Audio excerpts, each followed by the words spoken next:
자, 우리 좌우에 있는 분에게 한번 이렇게 인사했으면 좋겠습니다. 메리 크리스마스 한번 하겠습니다. 메리 크리스마스. 해마다 12월 초가 되면 길거리마다 성탄 트리가 장식이 되고 백화점과 가게에서 울려 퍼지는 크리스마스 캐롤 소리를 들으면서 왠지 마음이 설레이던 그런 시절들이 있었습니다.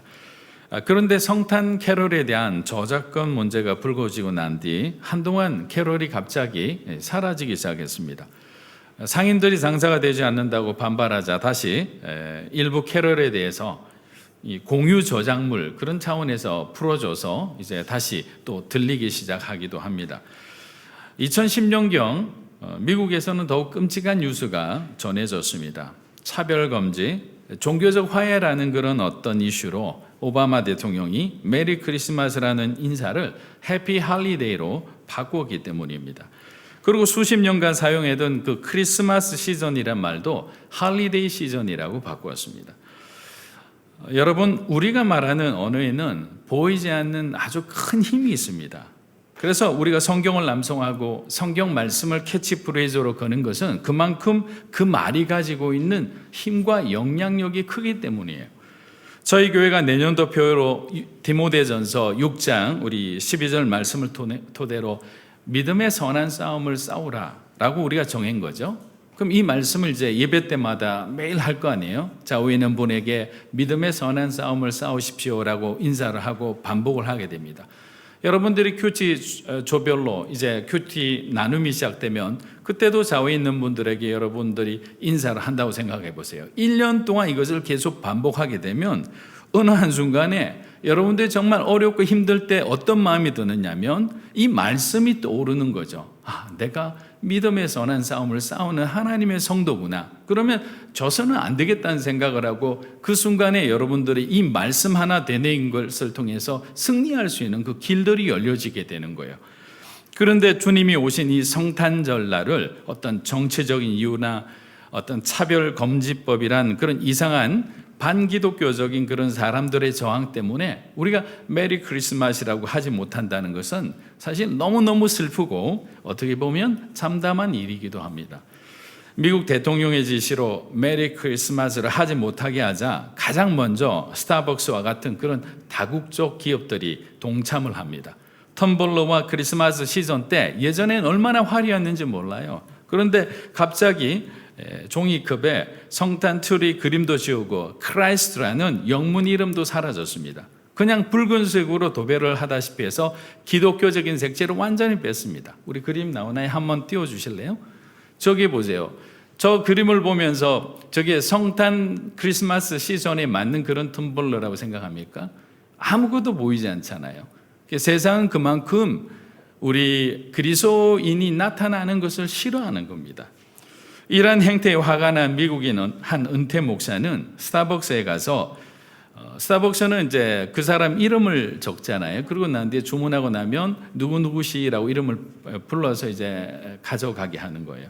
메리 크리스마스라는 인사를 유도하기 위해서 자신의 이름을 메리 크리스마스라고 얘기했고 스타벅스 직원은 그의 의도대로 커피가 나오자 메리 크리스마스 이렇게 불렀어요. 그게 이제 굉장히 유행이 돼가 그 장면을 누군가 찍어가지고 유튜브 영상에 공개되어 한때 크게 화제가 되기도 했습니다. 참 서글픈 일이죠. 그래서 우리 믿는 자들이 중심을 바로잡지 않으면 세상에 휩쓸려 가기 쉬운 거예요. 디모데후서 우리 3장 1절에서 2절, 5절을 함께 읽어보겠습니다. 너는 이것을 알아라. 말세에 어려운 때가 올 것이다. 사람들은 자기를 사랑하고 돈을 사랑하고 잘난 척하고 교만하고 하나님을 모독하고 부모에게 순종하지 않고 감사할 줄 모르고 거룩하지 않고 경건의 모양은 있으나 경건의 능력은 인정하지 않게 될 것이다. 너는 이런 사람들을 멀리하여라. 그래서 디모데서 3장 1절에서 5절을 보면 말세에 어떤 사람들의 모습이 그대로 적나라하게 정확하게 잘 보여주고 있습니다. 종말의 시대를 살아가는 우리는 깨어있지 않으면 우리 자신도 모르게 세상의 문화 속에 그냥 함몰되어 가는 거예요. 분별할 틈도 없이 그냥 쓰나미에 쓸려가듯이 그렇게 쓸려가게 되는 거죠.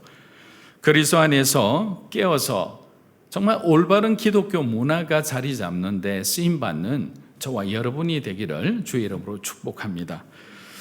사랑하는 여러분, 만약에 여러분에게 복음이 무엇이냐라고 한번 정의해 보라고 하면 여러분은 어떻게 정의하겠습니까? 이건 정답이 있는 게 아니에요. 각자 여러분들이 갖고 있는 신앙 고백을 하는 거예요. 어떤 방식으로든 그리스도께서 우리에게 전해주신 그 굿뉴스가 있잖아요. 생명의 뉴스가 있잖아요. 그 소식을 여러분의 언어로 하나님 앞에 드리는 것이 바로 복음이라는 거예요. 저는 오늘 복음을 아주 잘 설명한 한 문장이 있어서 여러분에게 한번 소개해 드리고자 합니다. 복음은 하나님의 구원의 이야기를 우리 인간의 시간과 역사 속에서 하나님이 직접 풀어 보여주신 사건이다. 복음이라는 것은 하나님의 구원의 이야기인데 그것이 저와 여러분의 시간과 역사 속에 보여지고 나타나신 사건이 바로 복음이라는 거예요. 그럼 결국 복음의 주체는 누구죠? 하나님이시죠. 그 복음의 수혜를 입는 자는 이곳에 계신 저와 여러분인 거예요. 그리고 복음이 전해지는 무대는 바로 우리들의 일상의 삶의 현장인 거죠. 그래서 우리의 매일매일의 삶이 모아져서 그것이 기록이 되고 그 기록이 모아지면 역사가 되는 거예요. 그래서 우리가 하나님을 잘 믿으려고 하면 정말 좋은 신앙인이 된다는 것은 미래의 어떤 시점을 우리가 바라보고 살아가는 것이 아니라 저와 여러분의 오늘이 하나님 앞에 충실해야 되는 거죠. 오늘의 우리의 모습이 변화되지 않으면 내일의 변화를 기대할 수가 없는 거죠. 조금씩 변화되는 우리의 오늘의 모습이 내일에 정말 세상이 감당하지 못하는 그런 그리스도의 군사로서 저와 여러분이 성숙하고 성장해지는 거예요. 그렇기 때문에 오늘 우리에게 주어진 일을 게을리해서는 안 되는 거죠. 힘들더라도 그 자리를 지켜내야 되는 거죠. 하나님이 허락하신 자리라면 그런 사명감을 갖고 내 기분과 내 감정과 내 상황에 관계없이 그 자리를 우리가 지켜낼 때 하나님은 저와 여러분을 사용하시는 거예요. 일평생 복음을 전하며 사셨던 한 은퇴 선교사님은 그의 마지막 자서전에 이런 글을 남겼습니다. 당신에게 세상 속에 주어진 현재의 삶이 가장 중요하다면, 저와 여러분에게 지금 주어진 이 삶에 그냥 집중하는 것이 나의 최대 목표라고 생각한다면 당신은 그것을 보호하기 위해 할 수 있는 모든 노력을 하게 될 것이다. 하지만 그것이 당신의 안전과 건강과 안락함을 위협하는 것들이라면 당신은 그 어떤 도전도 모험도 희생도 감수하지 않으려고 한다. 내가 좋은 것은 하는데 내가 사랑하는 것들을 잃어버릴 수 있는 거라면 아무리 교회에서 불러도 나는 그런 위험과 모험은 하지 않는다는 거죠. 그런데 반면에 예수님을 따르는 것이 가장 중요하다고 생각하는 그런 사람들은 사람들이 자주 찾지 않는 그런 낮은 자리와 매우 위험해 보이는 그런 좁은 길에 서 있는 바로 당신의 모습을 발견하게 될 것이다 라는 거죠. 다른 거예요. 이것이 중요하다 생각하면 정말 그 사람이 있는 곳은 아무도 찾지 않는 곳이에요. 굉장히 길이 좁고 협착한 길에 자기 자신이 서 있는 거죠. 이게 어떻게 보면 리얼 크리스천이라는 거죠. 그러면서 그분이 계속 말을 이어갑니다. 그런데 세상 사람들이 모르는 게 하나 있어요. 뭐냐면 저의 지난 50년간의 사역의 그 경험을 이 비추어 말씀드리면 주님은 항상 사람들이 찾지 않는 낮은 자리와 좁은 길에서 우리를 기다리고 계셨다는 사실입니다. 라는 거예요. 얼마나 다양한 사역을 했습니까? 많은 굴곡도 있었을 거예요. 즐거움도 있고 보람도 있었고 슬픔도 있었고 정말 포기하고 싶은 어떤 절망적인 그런 상황 가운데도 있었지만 자신이 항상 좋은 길을 선택하지 않고 양보하고 주님이 계실 만한 그곳을 선택해서 그 말씀대로 순종했더니 넓은 길에 주님이 계시는 것이 아니라 좁은 길에 계셨다는 거예요. 아무도 찾지 않는 곳에서 하나님을 만났다는 거죠. 여러분도 사랑하는 사람, 잃어버린 자녀를 막 찾는데 넓은 곳에서 누구야 불렀는데 정말 예상치도 못하는 곳에서 여러분이 자녀를 찾았다고 생각해 보세요. 그 기쁨은 이루 말할 수 없죠. 복음이라는 것은 어떻게 보면 우리의 생각과는 반대로 우리의 길을 제시할 수도 있는 겁니다. 그때 우리가 어떻게 하나님께 반응할까, 리스판스 할까가 중요한 거죠. 여러분, 이 순종하는 것은 결국에는 하나님 앞에 반응하는 능력이에요. 우리가 보통 그리스도인들이 책임감이 있다고 그러잖아요. 근데 책임감은 영어로 말하면 responsibility예요.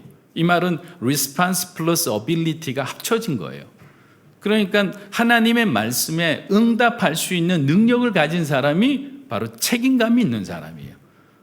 그런데 그런 어떤 response를 하지 않으면 ability가 아무리 있어도 그 사람의 삶은 능력 있는 삶이 되지 않는 거예요. 복음에 어떻게 우리가 반응하느냐? 기준은 예수 그리스도인 거죠.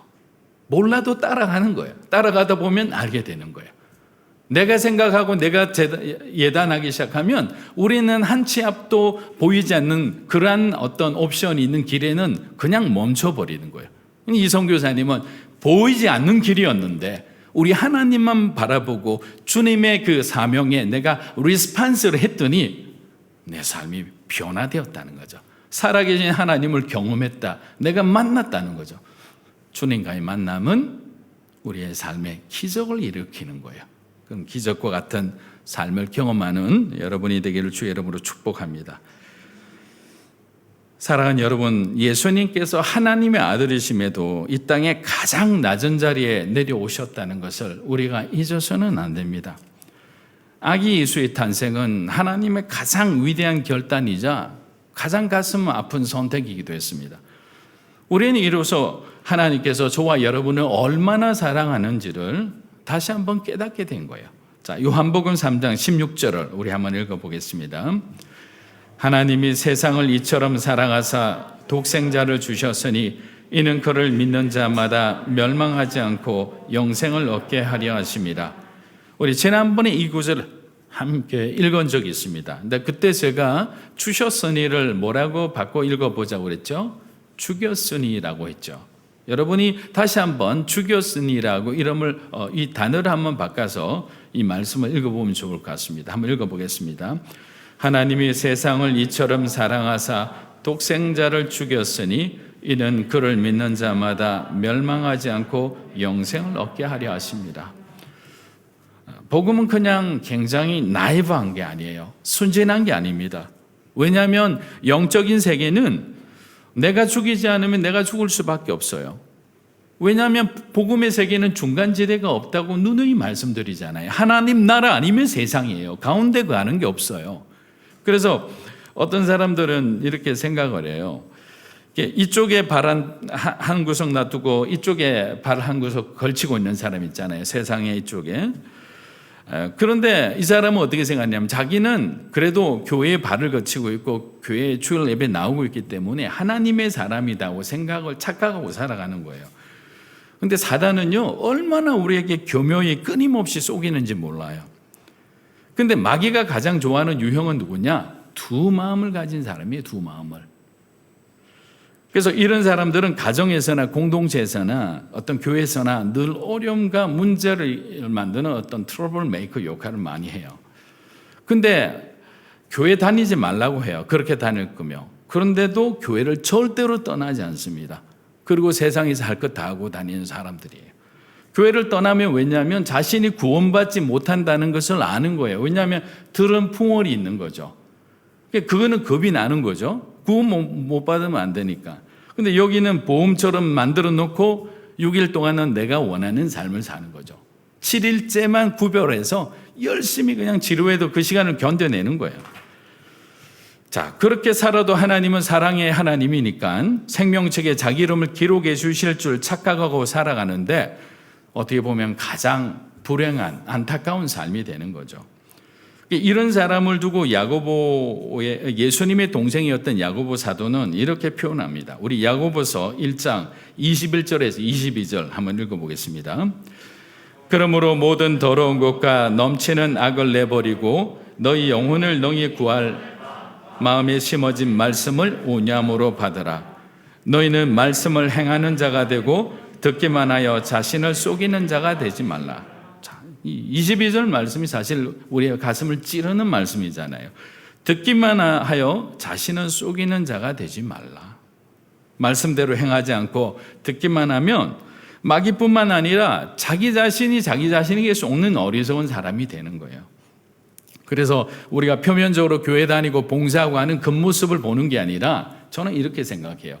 여러분들이 신앙생활 하면서 정말 하나님의 말씀을 들었을 때 이 말씀이 내 삶에 어떤 변화를 일으키느냐, 내 삶의 내 말과 행동과 태도가 내가 예배를 드림으로 인해서 어떤 성숙함이, 어떤 성장이 있느냐를 바라보는데, 과거와 오늘과 우리 미래가 하나도 변함이 없다면 우리 자신도 우리의 구원에 대해서 두려운 마음으로 우리가 돌아볼 필요가 있는 거예요. 왜냐하면 성령의 사람은 반드시 성령의 열매를 우리가 맺을 수밖에 없잖아요. 여러분들이 매일마다 예배를 드리고 믿음의 씨앗을 뿌리고 다니는데 그것이 하나도 자라지 않는다. 그럼 그 씨앗은 살아있는 씨앗일까요? 죽은 씨앗이죠. 죽은 씨앗으로는 열매 맺지 못한다는 것은 우리는 하나님의 생명책에 우리 이름이 기록되지 않았을 수도 있죠. 우리는 기록되었다고 그렇게 믿고 싶지만, 그렇기 때문에 구원이라는 것은 완전한 하나님의 영역이기 때문에 우리가 모르는 하나님의 신비로움이죠. 그렇기 때문에 모르기에 오히려 더 긴장할 수밖에 없는 거죠. 그러나 우리 일상의 삶은 저와 여러분이 거기까지 생각하지 못하게 항상 분주하게 합니다. 내 삶에 아침에 일어나면 수많은 스케줄들이 있죠. 그 스케줄 가운데서 그냥 하나님께 집중하지 못하고 시선이 다 날아가는 거죠. 물론 그런 일상의 삶이 필요합니다. 우리에게 주어진 삶이기도 해요. 그러나 예수님보다 더 중요할까요? 우리가 구원받은 것보다 더 중요할까요? 그렇지 않잖아요. 그래서 오늘 이렇게 예배를 드리고 여러분들이 말씀을 나누고 큐티 나눔을 하는 시간을 통해서 우리는 다시 한번 세상으로 끌려가는 여러분을 붙드는 거예요. 말씀이 제자리로 붙들어 놓고 여기 앉아 있어야 된다고 가르쳐 주는 거예요. 그런데 말씀을 멀리하고 기도 생활을 멀리하고 하면 어떻게 되느냐? 붙들어 주는 사람이 없는 거예요. 하나님의 말씀에 붙들려 사는 여러분이 되기를 주의 이름으로 축복합니다. 자, 마태복음 우리 1장 18절 한번 읽어보겠습니다. 예수 그리스도의 나심은 이러하니라. 그의 어머니 마리아가 요셉과 약혼하고 동거하기 전에 성령으로 잉태된 것이 나타났더니, 자, 오늘 사실 말씀은 이 한 절이 전부입니다. 예수님이 오시면 한 신실한 예비 가정에 큰 위기를 불러왔습니다. 자, 당시에는 신랑이 신부 아버지에게 결혼 지참금을 가지고 갑니다. 신부집으로. 그래서 신부집에서 약혼을 해요. 그리고 1년이 지난 후에 1년 안이죠. 1년 안에 신부를 데려가는 것이 유대인의 결혼 풍습이었습니다. 그래서 이 상황을 보고 뭐라 하느냐면 남자 편에 볼 때 장가 간다라는 거죠. 장인 어른 집에 간다 이런 뜻이에요. 그리고 난 뒤에 장가 간 뒤에 이제 1년이 되어 남자가 와서 여자를 데리고 갈 때 여자 입장 보면 시집을 간다라고 이렇게 표현을 하는 겁니다. 그래서 보통 신랑 될 사람이 자신의 집으로 가서 이제 살 집을 다 마련하는 동안에 신부는 신랑이 언제 올지 몰라서 항상 신랑이 오기만을 기다리는 마음으로 그 1년이라는 시간을 보내게 되는 거예요. 신랑도 아름다운 신부랑 빨리 결혼해서 가정을 이루고 싶은데 여기에 비밀이 있어요. 그 결혼 날짜를 정하는 사람은 신부의 아버지가 아니라 오직 신랑의 아버지가 결혼 날짜를 정하는 거예요. 신랑의 아버지가 두 사람이 결혼할 모든 준비가 되었을 때 비로소 신랑에게 얘기를 하는 거예요. 가서 너의 신부를 데려오라 라는 거죠. 가서 너의 신부를 데려오라. 사랑하는 여러분, 유대인의 결혼 풍습을 딱 보면서 지금 말씀을 들으면서 뭔가 찌릿찌릿하지 않나요? 항상 저만 그런 것 같아요. 여러분, 이 말씀은 어떻게 보면 정말 유대인의 결혼의 과정 자체가 복음의 메커니즘, 복음의 어떤 작용하는 이 과정과도 너무나 흡사한 거죠.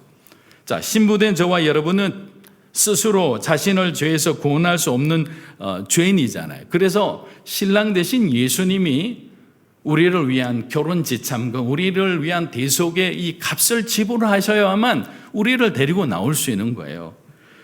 그리고 그 때와 기한을 유일하게 정하실 수 있는 분이 누굽니까? 신랑의 아버지인 하나님인 거죠. 하나님께서 주님의 재림의 때를 정해주시면 신랑 대신 예수님께서 우리를 구원하시러 다시 이 땅에 오시는 겁니다. 마리아와 요셉의 결혼의 과정만 봐도 우리는 우리의 구원의 과정을 주관하시는 분이 누구시다? 삼위일체의 하나님이 각자의 역할대로 이 일들을 아름답게 하고 계시다는 것을 알게 되는 거예요. 그런데 정작 구원을 받아야 할 저와 여러분, 인간은 예수님의 오심을 전혀 알지조차 못하는 거예요. 요한복음 1장 10절에서 11절 한번 읽어보겠습니다. 그가 세상에 계셨으며 세상은 그로 말미암아 지은 바 되었으되 세상이 그를 알지 못하였고 자기 땅에 오매 자기 백성이 영접하지 아니하였으나. 자, 계시에는 두 종류의 계시가 있습니다. 어떤 게 있죠? 일반 계시가 있고 그러면 특별 계시가 있겠죠. 자, 일반 계시는 하나님께서는 자연이나 어떤 역사나 인간의 양심을 통해 하나님 자신과 하나님의 뜻을 우리에게 보여주시고 나타내시는 것을 일반 계시라고 해요. 그런데 이 일반 계시에는 한계가 있어요. 자, 일반 계시를 통해서 우리는 어떤 생각을 하느냐면 우리 과학자들이 예수님 믿기 싫으니까 만들어 놓은 게 뭐냐면 지적 설계자다. 그걸 어떻게 표현하냐면 great something 한 존재가 있다. 위대한 뭔가 존재다. 왜냐하면 아무리 과학적으로 심오하게 들어가면 들어갈수록 이거는 풀 수 없다는 것을 자기 스스로 깨닫는 거죠. 그래서 가설을 만드는 것이 지적 설계자, 뭔가 위대한 존재가 만들었는데 그분을 예수님이라 말을 못하는 거예요. 믿기 싫으니까. 근데 일반 계시는 거기까지는 계시를 해줘요. 거기까지는 알게 해줘요. 그러나 예수님을 믿을 수 있는 구원의 길은 일반 계시는 제시해 주지 못하는 거예요. 그래서 우리에게 무엇이 필요하느냐? 특별 계시가 필요한 거예요. 자, 특별 계시는 뭐냐면, 자, 구약에서는 하나님께서는 천사나 어떤 선지자나 기적을 통해서 하나님 자신을 드러내 주셨죠. 자, 모세가 호렙산 떨기나무에서 불꽃처럼 나타나시는 하나님을 만난 거, 그건 어떤 거죠? 특별 계시죠. 이스라엘 백성들이 40년 동안에 불기둥, 구름기둥의 은혜 안에서 만나와 메추라기를 경험한 그 기적은 특별 계시죠. 그리고 그 많은 특별 계시 중에서 가장 완벽하고 온전한 특별 계시는 2000년 전에 바로 아기 예수의 탄생이 특별 계시인 겁니다. 이 땅에 하나님의 아들이 인간의 몸으로 성육신하셔서 공생의 3년 동안 우리들에게 하나님 나라를 선포해 주셨죠. 저와 여러분에게 하나님 나라의 그 교훈들을 가르쳐 주셨죠. 그리고 병든 자를 치유해 주셨죠. 마음이 눌린 자를 자유케 주셨잖아요. 이 복음은 뭐냐? 예수님의 입술을 통해 전파된 게 바로 특별 계신 거죠. 우리를 구원에 이르게 하는 하나님의 말씀이라는 거예요. 그런데 인간은 그것을 들으나 그것을 받아들이지 않습니다. 우리 인간의 욕심의 마음들, 아주 굳어진 마음들은 아무리 옆에서 진리를 말해도 내가 거부합니다. 내가 불편하니까, 내 생각하고 다르니까. 근데 언제 알게 되느냐? 아무것도 없는 내가 힘이 빠졌을 때, 정말 내가 nothing이라고 생각하는 그 시간에 결국에는 손들고 찬송가 337장 천부여 이제없어서 손들고 옵니다처럼 내가 완전히 포기한 채 주님 앞에 다시 서게 되는 겁니다.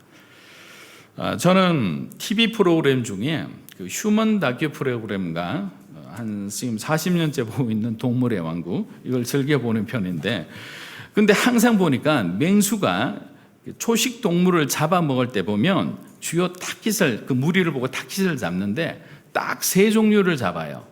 어떤 종류냐면, 맹수가 노리는 먹잇감 1순위는 주로 그 무리 중에서 가장 약한 막 갓 태어난 새끼, 또는 자기 잘났다고 그냥 막 돌아다니다가 홀로 그냥 떨어진 녀석들, 그리고 상처 입은 동물들, 이런 동물들을 집중적으로 막 사자가 떼거리로 붙어서 그 한 사람만 노리는 거예요. 자, 그런데 저는 맹수가 먹잇감을 노리듯이 믿는 자들을 향한 사단의 전략도 이와 똑같다고 생각하는 거죠. 공동체 안에서 가장 연약한 사람이 누군가? 사단은 알죠. 자, 오늘 비대면 예배로 드리지만 이곳에 우리 예배 스텝으로 계시는 분들 안에서도 사단이 볼 때는 지금 오늘 이 시간 버전에서 가장 연약한 사람이 있어요. 근데 다음 주는 또 달라요. A라는 청년이 오늘 여러 가지 집안일, 복잡한 일 때문에 마음이 힘들어 있는 상태면 그 친구의 어떤 감정을 통해서 공동체의 어떤 분위기를 굉장히 무겁게 만들 수도 있죠. 근데 그 일주일간 기도하고 성령 충만한 시간을 가져서 이제는 건드려도 끄떡도 없는 그런 존재가 됐을 때 또는 B나 C 자매가 또 그런 역할을 감당할 수 있는 거죠. 항상 그렇게 노린다는 거예요. 그리고 두 번째 보면 홀로 무리해서 이탈한 동물은 제가 볼 때, 현재 제가 봤을 때 거의 100%다 잡아먹혔습니다. 왜냐하면 도와주려고 해도 도와줄 수가 없는 거예요. 그래서 저와 여러분이 하나님의 은혜 밖에 거해서는 살아날 수가 없는 거예요. 왜냐하면 우리는 하나님을 떠나서는 살 수 없도록 그렇게 창조되었기 때문입니다. 만약에 이곳에 계신 여러분들이 어떤 영적인 공격을 받는다고 생각해 보세요. 교육자들이 가만히 있을까요? 여러분의 수원들이 가만히 있을 거예요. 공동체가 그냥 한 마음이 되어서 같이 싸울 거예요. 기도하면서 하나님, 우리 집사님이 이 문제를 해결해 주십시오. 하나님이 개입해 주십시오라고 예수 이름으로 우리가 외치고 싸워나갈 때 승리할 수 있는 거예요. 그런데 홀로 떨어지면 공동체를 우리가 나가게 되면 도움을 받을 수가 없는 거예요. 그래서 돌아와야 되는 겁니다. 우리 좌우에 있는 분에게 한번 이렇게 인사 나누겠습니다. 빨리 돌아오십시오. 하나님께서 기다리십니다. 빨리 돌아오십시오. 하나님께서 기다리십니다. 원래 1년에 한 3번은 돌아올 기회가 있어요. 성탄절날이 제일 돌아오기 쉬워요. 그 다음에 부활절날 돌아올 수 있고 추수감사절날도 돌아올 수 있어요. 여러분들 그날을 생각하고 지금 돌아오지 않는 사람들이 있다면 여러분들 한번 고민해 보세요. 이제 돌아와야죠. 돌아와서 하나님의 은혜를 받고 공동체 안에 그 사랑과 그 보호를 받고 같이 가는 거예요. 그럼 마지막에 보니까 상처 입은 동물들은 이제 막 공격하면 다 도망가다 보니까 힘이 딸리니까 처지게 되는 거예요.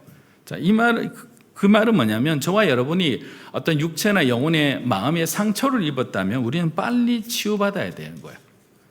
그냥 그대로 남겨두면 언제나 그 상처 때문에 사단이 들어와가 저와 여러분의 마음을 어떻게 할지 우리는 모르는 거예요. 깨어 있어야 되는 겁니다. 예수님은 우리의 치유와 회복을 이 땅 위에 오셨잖아요.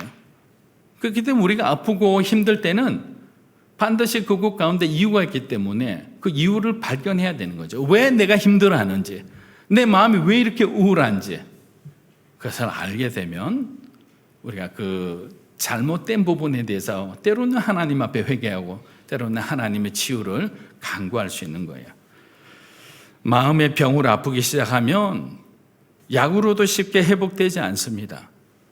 그 사람의 묶인 마음이 풀어지지 않으면 치료의 과정도 어려워지는 거예요. 그런데 묶인 마음이 풀어지기 시작하면 어떻게 되느냐?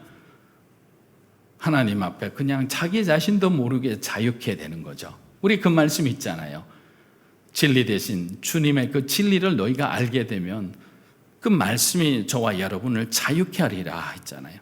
그 자유라는 것은 영적으로 프리덤뿐만 아니라 저와 여러분의 삶, 생각과 어떤 감정조차도 자유케 되는 거죠. 그런데 그러기 위해서는 이 또한 우리를 기다리시는 예수님께 우리가 나와야 되는 거죠. 나오면 회복이 되는 겁니다. 마태복음 18장 우리 18절에서 19절 말씀 한번 읽어보겠습니다. 진실로 너희에게 이르노니 무엇이든지 너희가 땅에서 매면 하늘에서도 매일 것이요 무엇이든지 땅에서 풀면 하늘에서도 풀리리라. 진실로 다시 너희에게 이르노니 너희 중에 2사람이 땅에서 합심하여 무엇이든지 구하면 하늘에 계신 내 아버지께서 그들을 위하여 이루게 하시리라. 아멘. 사랑하는 여러분, 사람들이 왜 교만하게 살까요? 저는 그냥 한마디로 말씀드리면 자신이 언제 죽을지 몰라서 그렇습니다. 올해 만약에 성탄 선물로 저와 여러분에게 하나님이 연하장을 하나 보냈어요. 자, from heaven. 자, 천국으로부터 편지가 왔으니까 얼마나 좋을까요? 저와 여러분도 사랑하는 사람들이 축복하는 그런 어떤 레터를 보내면 너무나 좋잖아요. 근데 레터의 내용을 보니까 뭐라고 적혀 있느냐면 지금 저와 여러분의 남은 생명의 시간이 적혀 있는 거예요. 어떤 사람은 20년 3개월 36분 21초.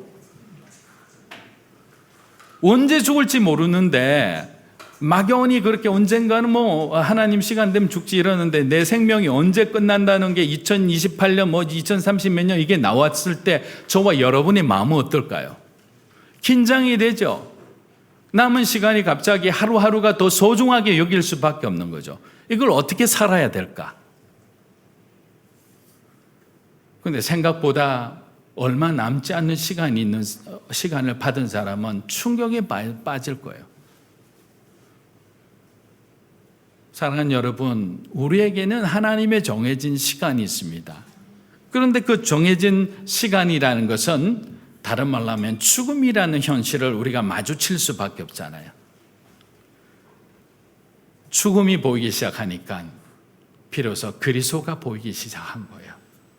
그동안에 한 번도 생각하지 않았던 영원한 생명에 대한 생각을 비로소 하게 되는 거예요.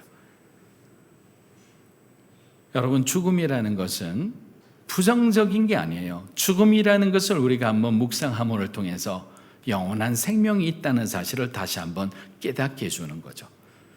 고난이 있기 때문에 우리는 고난 가운데 승리하시는 예수님을 바라볼 수 있는 거죠. 그래서 고난을 겪으면서 고난을 힘들어하는 사람은 1차원, 2차원적인 신앙의 사람이죠. 그러나 적어도 믿음으로 사는 교회 성도 여러분은 여러분의 삶에 고난이 보일 때 그리스도 안에 있는 승리가 다가온다는 것을 믿고 여러분들이 절대로 낙심하지 않고 그럴수록 하나님을 붙드는 믿음의 사람들이 되기를 주의 이름으로 축복합니다. 말씀을 마무리합니다.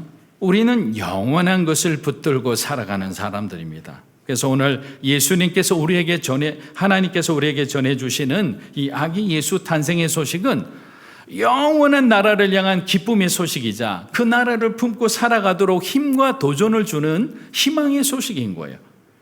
그래서 성탄의 은혜는 저는 이렇게 표현하고 싶습니다. 우리를 기다리시는 예수 그리스도를 만나는 시간이다. 오늘 이 시간 주님을 인격적으로 만나는 그런 놀라운 은혜의 시간이 되기를 주의 이름으로 축복합니다.